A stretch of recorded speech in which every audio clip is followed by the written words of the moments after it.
Movie की शुरुआत होती है एक डेड बॉडी से, जिसको मुर्दाघर में रखा जाता है। उसी मुर्दाघर में एक लड़का काम करता है जिसका नाम पाऊ है। वह उस डेड बॉडी का एग्जीबिशन करता है और उस टाइम पर वह उस लड़की की फ़ोटो खींच लेता है, क्योंकि वह लड़की बहुत ही खूबसूरत होती है। इसके बाद हम देखते हैं कि दो लड़के हॉस्पिटल में आते हैं, इसका नाम इवान और जावी है। ये दोनों पाऊ के दोस्त हैं। ये दोनों पाऊ को लेने आते हैं क्योंकि इन लोगों को पार्टी में जाना होता है, लेकिन पाऊ की शिफ्ट में अभी 1 घंटा देर है, इसलिए वह अभी नहीं जा सकता। इसके बाद तीनों लोग बाहर जाते हैं और एक दूसरे के साथ दारू के पैक लगाते हैं, और इस बीच में उन लोगों के बीच में एना फ्रिट्ज के बारे में बात होती है। तब इवान कहता है, मुझे एना फ्रिट्ज की डेड बॉडी को देखना है। फिर कब हमको ऐसा मौका मिलेगा जब हम इतनी खूबसूरत एक्ट्रेस को देख पाएंगे। तब पाऊ मान जाता है और तीनों ही मुर्दाघर की ओर बढ़ने लगते हैं। जैसे ही वो लोग अंदर जाते हैं, वहाँ पर पाऊ एना फ्रिट्ज की डेड बॉडी से कपड़ा हटाता है। तब देखते ही तीनों हैरान हो जाते हैं, क्योंकि एना फ्रिट्ज बहुत ही खूबसूरत होती है। इतने में इवान एना फ्रिट्ज की बॉडी से कपड़ा थोड़ा नीचे कर देता है। ये देखकर इवान की नीयत ख़राब होने लगती है और वह कहता है, मुझे एना फ्रिट्ज के साथ सेक्स करना है। लेकिन जावी ऐसा करने से मना करता है। वह कहता है, ये एक डेड बॉडी है और तुम लोग ऐसा नहीं कर सकते। लेकिन इवान के कहने पर पाऊ भी मान जाता है। वह कहता है, मुझे भी इसके साथ सेक्स करना है। इससे पहले मैंने एक 18 साल की लड़की के डेड बॉडी के साथ सेक्स किया था। तब जावी उन लोगों का साथ देता है, लेकिन वह कुछ करता नहीं है, क्योंकि वह उसके दोस्त होते हैं, इसलिए उनका साथ देना पड़ता है। इसके बाद पहले इवान अंदर जाता है और पाऊ और जावी बाहर दूसरे रूम में चले जाते हैं। इवान एना की डेड बॉडी के साथ सेक्स करता है। उसके बाद पाऊ जाता है अंदर, और पाऊ जब एना फ्रिट्ज की डेड बॉडी के साथ सेक्स करता है, तभी बीच भर एना फ्रिट्ज जिंदा हो जाती है और उसकी आंखें खुल जाती हैं। ये देखकर पाऊ हैरान रह जाता है और वहाँ से डर के मारे भाग जाता है और उसकी चीख निकल जाती है। चीख सुनकर इवान और जावी अंदर आते हैं और देखते हैं कि एना फ्रिट्ज जिंदा हो जाती है, लेकिन उसकी पूरी बॉडी काम नहीं करती है, सिर्फ उसका सर हिलता है और वह धीरे धीरे कुछ बोल पाती है। ये देखकर तीनों डर जाते हैं। तब इवान और पाऊ कहते हैं, हमें इसको मारना होगा, वरना हमको पूरी उम्र जेल में सड़ना पड़ेगा। ये देखकर जावी ऐसा करने से मना करता है। वह कहता है, तुम लोग इसको नहीं मार सकते और तुम लोगों ने इसका रेप किया है, इसलिए तुम लोगों को जेल जाना पड़ेगा। ये देखकर इवान को गुस्सा आ जाता है और इवान जावी पर अटैक कर देता है और उसके सर से खून निकलने लगता है। जावी के सर से खून निकलते हुए देखकर वे दोनों डर जाते हैं और जावी को दूसरे रूम में ले जाते हैं और दोनों ही उस खून को साफ़ करने लगते हैं। जब वे जावी के पास जाते हैं तो जावी की सांसें रुक जाती हैं और जावी मर जाता है।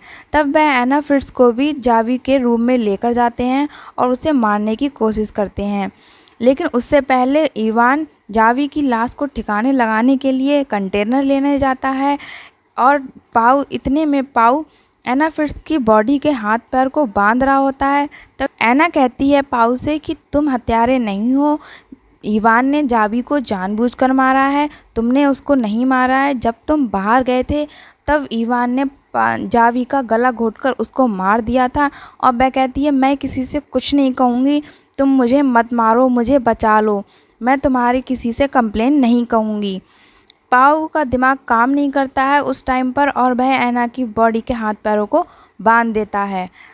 तब उसके बाद इवान बाहर से कंटेनर लेकर आता है और कंटेनर में जावी की लाश को रखता है और उसे बाहर ले जाता है। जब इवान और पाऊ जावी की लाश को ठिकाने लगाने जाते हैं, तब एना फ्रिट्ज अपनी व्हीलचेयर से गिरकर नीचे आ जाती है और खिसकते खिसकते एक लिफ्ट में जा चिपती है। उसका दरवाज़ा थोड़ा सा खुला रह जाता है। इतने में ही इवान वहाँ आ जाता है और इवान एना को घसीटते हुए वहाँ से लेकर जाता है और उसे मारने की कोशिश करता है। तब वह पाऊ से कहता है, तुम इसको मारो। पाऊ कहता है, तुमने जावी को भी तुमने ही मारा था जानबूझकर और एना को भी तुम ही मारोगे। तब इवान कहता है, तुम इस एना की बातों में आ रहे हो, ऐसा कुछ भी नहीं है, मैंने जावी को जानबूझकर नहीं मारा, वह एक इंसिडेंट था। तब इवान गुस्से में आकर पाउ का हाथ पकड़ता है और दोनों ही ऐना के मुंह पर कपड़ा रख देते हैं, जिससे उसका दम घुटने लगता है और थोड़ी ही देर में ऐना हाथ पैर झटकना बंद कर देती है। तब ऐना की डेड बॉडी को वे लोग उसी मुर्दाघर में छोड़ देते हैं और इतने में इवान बाहर जाता है। अब तभी थोड़ा सा फ्लैशबैक दिखाते हैं। पाउ ऐना की बॉडी से थोड़ा सा कपड़ा हटाता है, तब ऐना आंखें खोलती है। तब वहाँ पर दिखाते हैं कि पाउ ने ऐना की बात मान ली होती है उस टाइम पर, और वह उसको जानबूझकर सांस रोकने के लिए बोलता है। वह ऐना अपनी सांस को जानबूझकर रोक लेती है और इवान को लगता है कि वह मर गई। तब पाउ इतने में इवान अंदर आ जाता है और पाउ के साथ जाने लगता है। रास्ते में इवान अपना पर्स खोलता है तो उसका आईडी कार्ड उसमें नहीं होता है। वह अपना आईडी कार्ड लेने के लिए मुर्दाघर की ओर बढ़ता है। तब पाउ उसे रोकता है, लेकिन इवान नहीं रुकता है और जैसे ही वह अंदर जाता है तो वह ऐना को खड़ा हुआ पाता है। ये देखकर इवान पाउ से कहता है, तुम झूठे हो, तुम ऐना के साथ मिले हुए हो, और वह उसका गला दबाने लगता है। लेकिन उसे याद आता है कि मैंने अपने एक दोस्त को पहले ही खो दिया है, इसलिए वह उसको जान से नहीं मारता और उसे छोड़ देता है। इतने में ऐना पीछे से हाथ में एक सीज़र लेकर आती है और इवान के गले पर सीज़र से अटैक करती है। इतने में इवान तड़प तड़प कर दम तोड़ देता है और वह मर जाता है। ये देखकर पाउ कहने लगता है, ये तुमने गलत किया है, अब तुमको इसकी सज़ा मिलेगी। ये देखकर ऐना पाउ के पास जाती है और सीज़र को उसके पेट में कई बार घोंपती है और बार बार घोंपती रहती है और पाउ भी तड़प तड़प कर मर जाता है। अब इस मुर्दाघर में सिर्फ एक ऐना ही जिंदा बचती है और ये मूवी यहीं पर ख़त्म हो जाती है। तो दोस्तों, आपको ये मूवी कैसी लगी कमेंट करके ज़रूर बताइएगा, और अगर आपने मेरे चैनल को अभी तक सब्सक्राइब नहीं किया है तो प्लीज़ मेरे चैनल को सब्सक्राइब करिए और बेल आइकन को प्रेस करना मत भूलिएगा।